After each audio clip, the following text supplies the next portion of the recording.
Welcome to the Great Detectives of Old Time Radio from Boise, Idaho. This is your host, Adam Graham. If you have a comment, email it to me, box13@greatdetectives.net. Follow us on Twitter at Radio Detectives and become one of our friends on Facebook, facebook.com/Radio Detectives.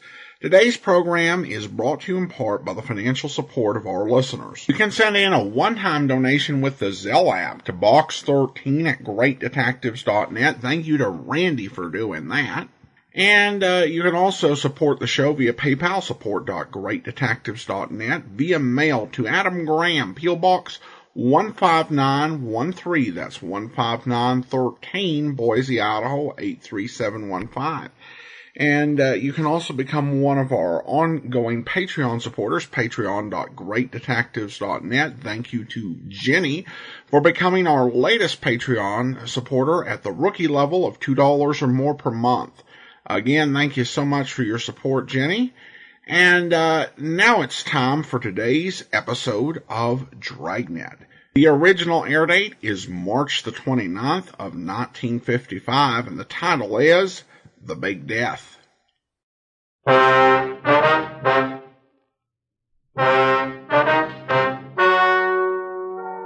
Ladies and gentlemen, the story you are about to hear is true. The names have been changed to protect the innocent.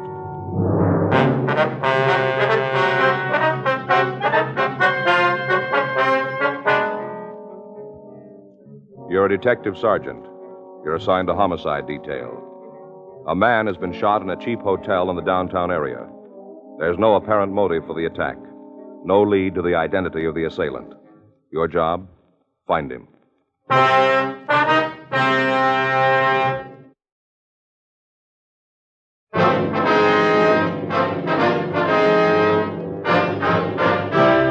Dragnet, the documented drama of an actual crime.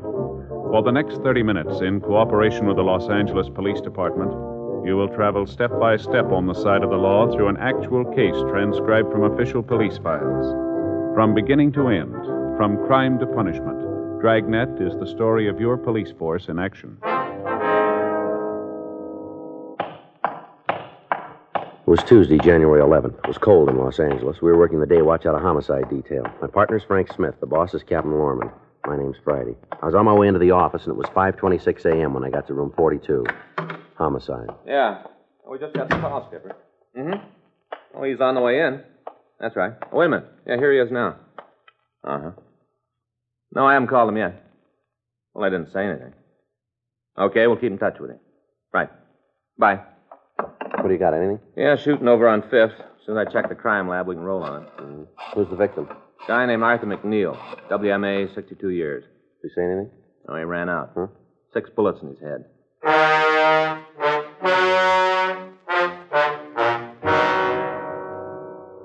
The Dragnet Hotel was located on 5th Street between Turner and Banning. It was an old, run-down building.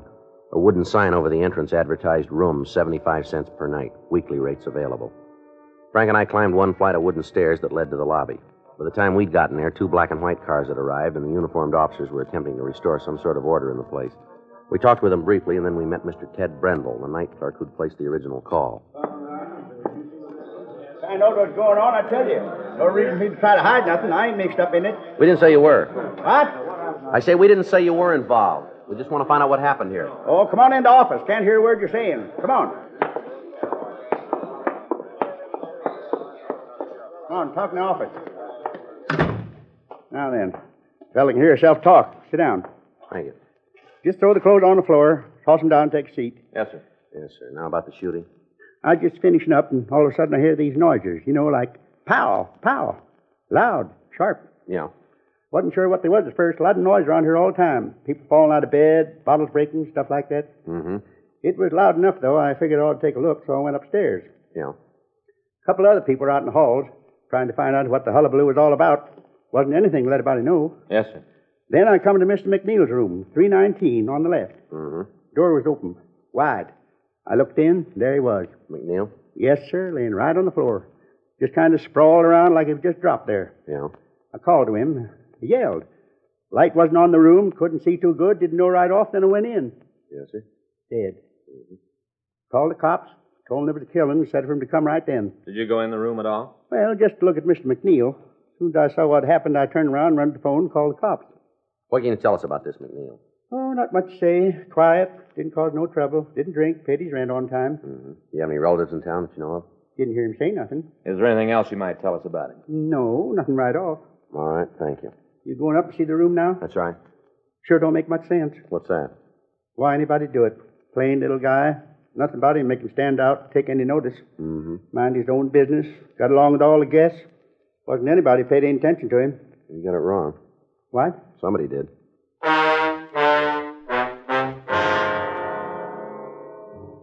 6:12 a.m. The crew from the crime lab arrived and began their investigation of the murder room. A canvass of the area was started in an attempt to find somebody who might have seen the killer. Frank and I went up to room 319. The appearance of the room indicated that there had been a struggle before McNeil was killed. Clothing was scattered around the floor, tables were overturned, the bedding had been ripped from the bed and then torn apart. Pictures had been removed from the wall, books were scattered all around the place, the drawers from the small desk in the bureau had been ransacked. Papers had been thrown around. While Lieutenant Lee Jones continued his investigation, Frank and I talked with the night clerk, Ted Brendel. Do you know if McNeil carried large sums of money? Huh? Did McNeil carry much money with him, would you know? Don't know as I can answer that. He never did flash any of it around. Guess he had enough to live on, though. Told you before, he always paid his rent on time. Yeah. Do you have any close friends you know of? Only met one. Who was that? Girl. You know her name? Well, ain't exactly a girl either. Guess she's around 50. A couple of times, McNeil took her out to a movie or something. They came in, he went upstairs, changed his clothes, and her and me, we talked. Mm-hmm. I guess he saw something kind of interesting in her. Myself, I couldn't, though. Kind of dumpy, you know? Seemed to like her, though. A couple other times he talked about her, said how she was so nice, seemed to understand him. How about her name? Let me think for a minute. Clara. Yeah, it seemed like that was it. Clara. You know where we can get in touch with her? Well, the way I remember, she lived in a hotel down the street near 6th. Did you know the name of the place? Eldridge, I think it was. Not real sure. If you ask down there, they ought to be able to tell you, though. Name's Clara or something. Wonder if we could use your phone. Sure, in the lobby downstairs. I'll call. All right. Hey, you gotta have a dime. It's a payphone. Yes, sir. Gee, they sure made a mess. Did McNeil get much mail while he was here? No, a couple of letters. You know who they were from? Some law company here in town. Must have been good. You know how they have the name printed up in the corner of the envelope? Yeah. Embossed. Must cost them something. You remember the name? No, can't get a picture. Did McNeil drive a car? Used to take a streetcar to work. Know that because he used to talk about the people he met. He got real sore when it rained. Told me he couldn't stand the smell of wet wool. Said there ought to be a law that nobody could wear wool clothes when it rained. Yeah. He was a funny little guy. Got real definite ideas about things. That so? Oh, yeah. Made up his mind and stuck to it. Like the envelope. Well, what's that? The envelope he had a couple of days ago. Wanted to put it in the hotel safe. Told him he didn't have one, just got the steel boxes. You know, one for each room in case the guests want to check something. Yeah. And we got those. And when he found out, he decided to keep the envelope himself. He tell you what was in it? No, just acted kind of mysterious, like it had something real valuable inside. When he found out there wasn't safe, he told me he'd keep it with him. But he didn't give you any idea what was in the envelope? No, just plain white, little, you know, like you mail a letter in. Yeah. How about it? Did you find a woman? Yes, sir. See you in a minute, Joe. Yeah. Want to excuse us? Sure. What do you got? Well, I checked the hotel. The woman's name is Clara Fabian. Yeah. She checked out 30 minutes ago. Say where she's going? No, clerk said she was pretty upset. Yeah. Said something about a death in the family.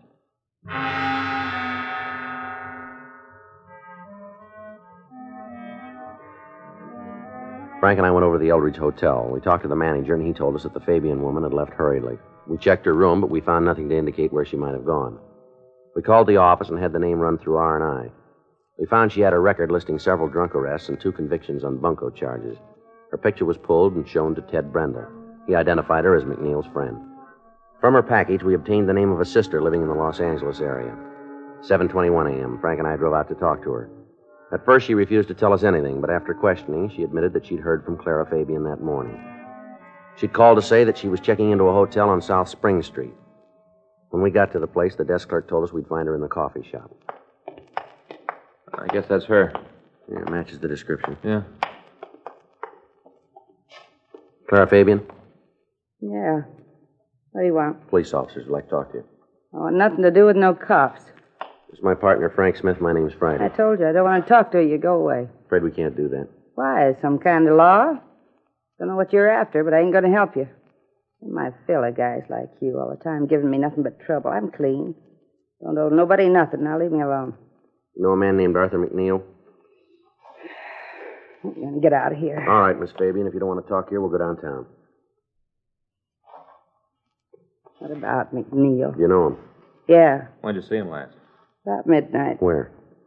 We had dinner. Couple of drinks. I drove him home. How well you know him? He wants to get married. Do you know where he worked? At his own place. Some kind of chemicals. Can you give us the address? What are all the questions about? Something wrong? Police matter. Why don't you tell me what this is about? Questions you're asking. For all I know, I might be saying the wrong Well, if thing. you tell us the truth, you won't be saying the wrong thing. Well, will I you? got your word on that. What's the matter? Something happened to Arthur? Yeah. What? He had an accident. Where? Down at the chemistry place? No, at his hotel. What did he do? Fall down the stairs? No. Wouldn't be surprised the way he lushed up last night. Boy, I never saw him so loaded. That's all? Yeah. Couple of drinks and he's on his way to outer space. Only takes 2 or 3. Mm-hmm. He had more than that when I met him. Some kind of a celebration. What for? Hmm? What was he celebrating? Some kind of an invention he was working on. Told me it'd taken him over 5 years, but he did it. Said we'd be on the easy street. Big pictures about the money pouring in. All we could use. Yeah. That's what caused the fight. Mm-hmm. You see, all the time we've been going together, he's been giving me that line about lots of money. How he was going to make this invention and be a millionaire all the time, talking like that. Yeah. One look at him and you know it was all in his head, nothing to it. I told him to stop it. Told him 100 times, didn't do any good. Finally blew up. I couldn't take no more. This was last night, huh? Yeah. We had dinner and he showed me an envelope. Said it was the invention in it. Big deal. He was going to be rich. Went on and on about it. I tell you, I think he was a little cracked. Wanted to drive to Vegas right then, get married. 10:30, and he wanted to leave then. Yeah, right. I told him he was off the beat. I got it right to his face. Mm-hmm. Made him mad. Real sore. I think a lot of it was the booze. You know, courage. He can't handle drinking at all. Yeah. Told me that if I didn't go with him right then, we'd call the whole thing off, stop seeing each other. Mm-hmm. I told him it was all right with me. Never meant to get married anyway. It's something to do to pass the time. I wouldn't have really got married. What happened then? I took him home. Dropped him at the hotel. Where'd you go then? Back to my place, got ready for bed. Guess it was about 11 when he called, real mad. Carried on, yelled and screamed, and said I'd be sorry. Finally, I couldn't take it anymore, and I hung up right while he was talking. A couple of minutes later, he called back. I wouldn't answer the phone, and then when it stopped ringing, I told the boy at the desk not to ring my room anymore. Yeah. It didn't bother me at first, and then I got to thinking about it. A little crackpot. I tried to do something. So I decided to get out. That's why you left the hotel. Yeah, the way he was lushed up, things he said, no way of knowing if he was going to cause any trouble. All I knew was that I didn't want no part of it. Yeah. This accident, something serious? Yeah, that's right. In the hospital? No. How bad's he hurt? Bad as you can get. This isn't a joke, is it? No, it's no joke. If it is, I don't think it's very funny. It's no joke, lady. He dead? That's right. He do it himself? Looks like he had some help. Poor little guy. It's kind of funny to think about it now. I used to figure he was cute, the way he was always bringing me presents. Oh, not big, you know, but like a bunch of flowers or a book, little things. Mm-hmm. Funny to think about it. I can't hardly imagine him being dead, poor little guy. You know who did it? Not yet, no. We hope you might be able to help us. Why me? Nobody seems to know much about him. Can't find any close friends. Nobody'd want to see him dead. He never talked about anybody to me. You ever mention a lawyer to you? No. Can you give us any idea where he worked? Well, you mean the chemistry place? If that's the place, yeah. Uh-uh. Never said exactly. I think it was some kind of store, though, with the windows painted. He talked about the invention, said he had all the stuff to make it with, but he never told me where it was. All right. Anything else you can tell us about him? No, nothing. All right, thanks, Miss Fabian, For what? for what you have been able to tell us. It don't seem like it's going to be any help. Are you sure this ain't some kind of a joke? No, ma'am. And he's really dead? Yes, he is. Yeah, poor little guy. Well, if you think of anything, we'd appreciate a call. We'll leave you one of our cards. Oh, thanks. I remember something, I'll sure let you know. All right. Can you tell me how it happened? He was shot. Oh, maybe it was an accident, you know. Whoever did it didn't mean to. No, that's not likely. Maybe. You've heard where a gun goes off, somebody killed. All the time you read about in the papers. Gun goes off accidentally. No, not 6 times.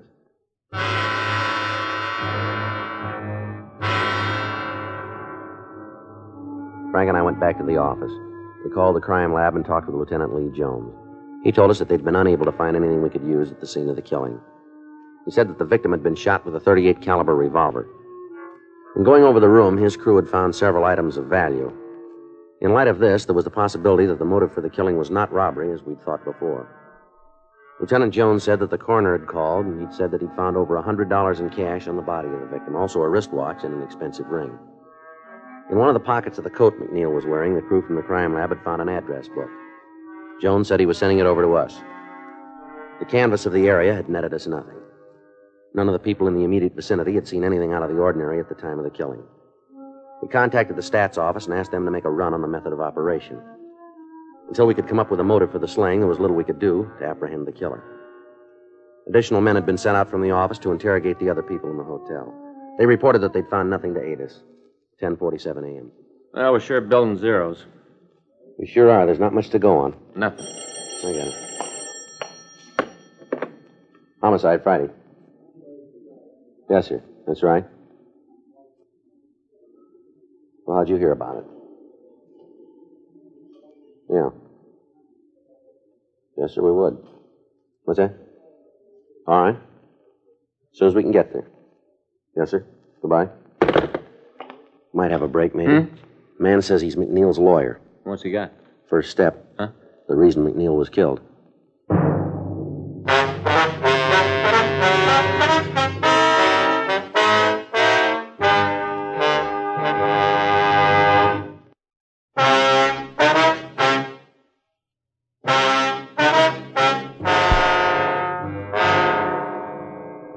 Frank and I left the city hall and drove over to the address I'd been given on the phone. After a few minutes' wait, we were shown into George Casper's office. We identified ourselves, and he asked us to sit down. Terrible thing to have happen. Yes, sir? I heard about it on the car radio this morning while I was coming to work. You're Mr. McNeil's attorney, are you? Yes, have been for over 10 years. Mm-hmm. On the phone, you said that you knew why he was killed. That's right.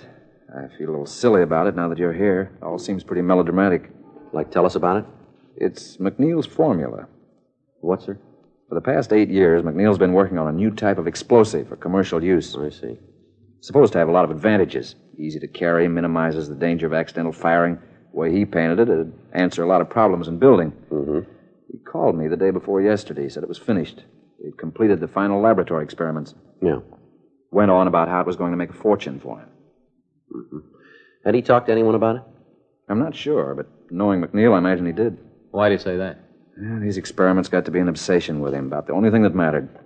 A couple of times when we were out someplace, he'd have a few drinks and start talking about the explosive, loud enough for anyone near him to hear it. Mm-hmm. Do you know where he worked? Yes, small place out in the valley. I can give you the address if you want it. Yes, sir, we'd appreciate that. Have you any idea who might have killed him? No, sir, we're working on it. Mm-hmm. Was there anybody he was close to? You mean socially? That or in business?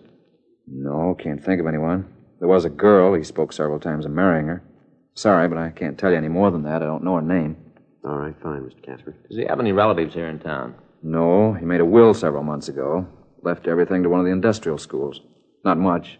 Lab equipment, a few books. Mm-hmm. Anything else you can tell us about him? No, I'm afraid not. Most of the time he's pretty quiet. Kept to himself. Once in a while he'd go on a bender, might last a couple of days. When he was on one of those drinking bouts, he'd get in some kind of trouble. Loud talk, something like that. Nothing serious. All right, sir. If you'll give us that address, we won't take up any more of your time. Yes, of course. You can understand why I felt a little silly about calling you. What's that, sir? Explosives, spies. Sounds like something in a movie. Mm-hmm. I don't imagine there's anything to it, though. As far as I know, McNeil might not even have finished the formula. Might have been just another of his stories. Yeah, that's right. He was always telling whoppers. I guess a psychiatrist would say he was trying to find some way of justifying himself. Is that right? Seemed to be a big thing with him. To find a way of making himself heard about. It kind of looks like he found it.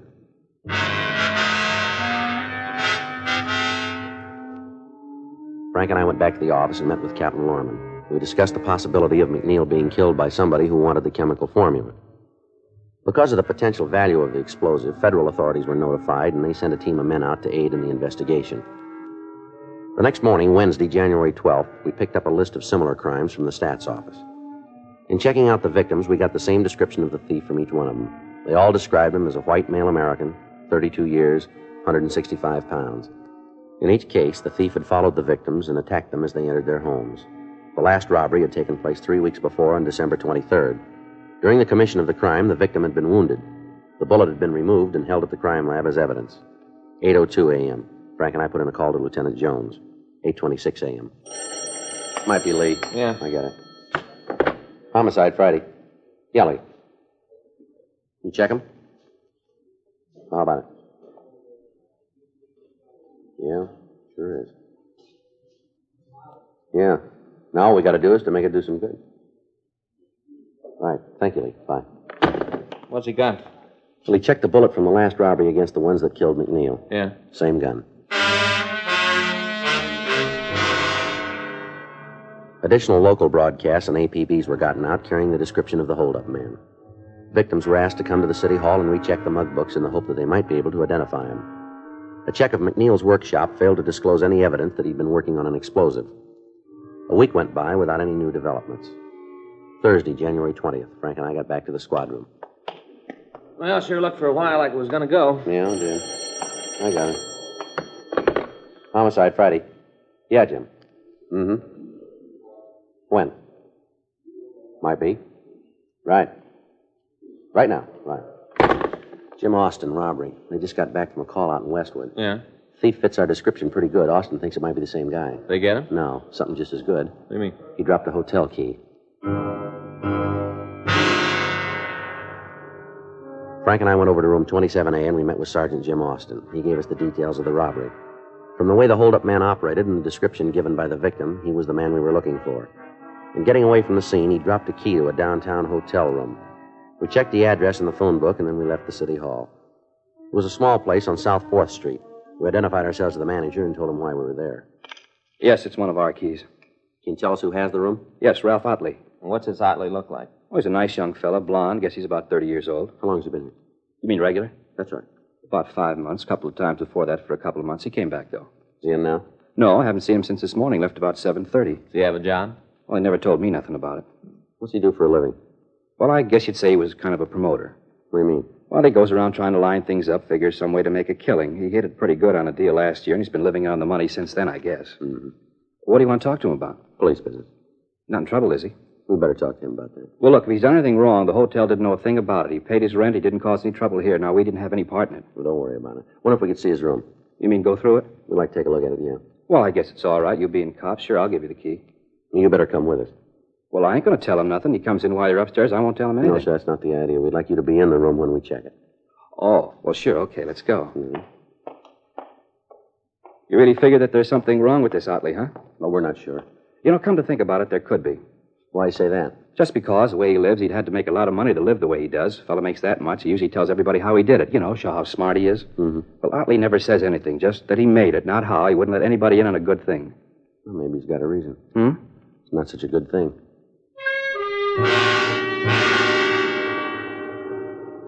In the company of the manager, Frank and I checked the suspect's room. In one of the bureau drawers, we found a box of shells for a .38 pistol. There were also several items that had been listed as stolen in previous robberies. We returned to the lobby of the hotel and we waited for Otley to come in. 4:30 p.m., 5, 5:30, 5:45. Sure. Come in. I said, Hello, Mr. Otley. I lost my key someplace. You got another one? Yes, sure I have. Might have left it in the room. I'll check. Sure. Now, let's go. Yeah. Any calls for me today? No, sir, no calls. Stand still, Otley. Police officers. Hey, what are you doing? Don't turn around. I'll shake it. Yeah. 38 revolver. Hey, what's this all about? I haven't done Get anything. your hands back of it. Hold still. You know you got the wrong guy. You keep telling us that. Taking me in for robbery, huh? That's one of them. What do you mean? We're booking you for suspicion of murder. Robbery, that's all you got me for. I'm not going to stand no killing beef. You keep believing it. I will. You're going to tag me with anything more than a 211. No, let's go. Grab him, Frank. Wait a minute. Hold it up, Otley, or I'll shoot.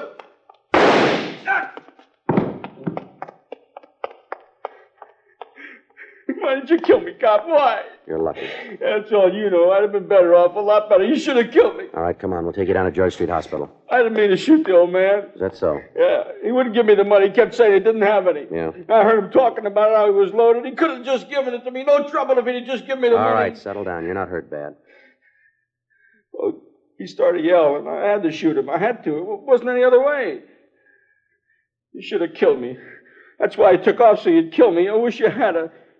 Well, don't worry about it. Huh? Maybe it'll turn out that way.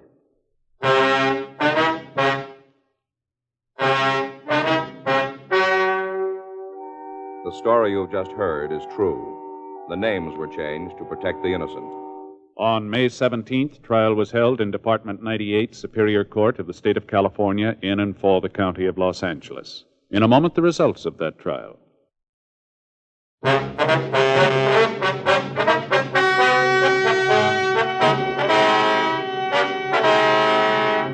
Ralph Neville Otley was tried and convicted of murder in the first degree and received sentence as prescribed by law.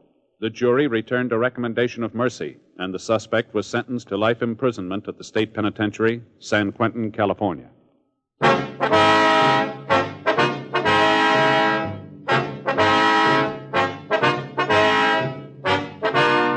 You have just heard Dragnet, a series of authentic cases from official files. Technical advice comes from the Office of Chief of Police W.H. Parker, Los Angeles Police Department.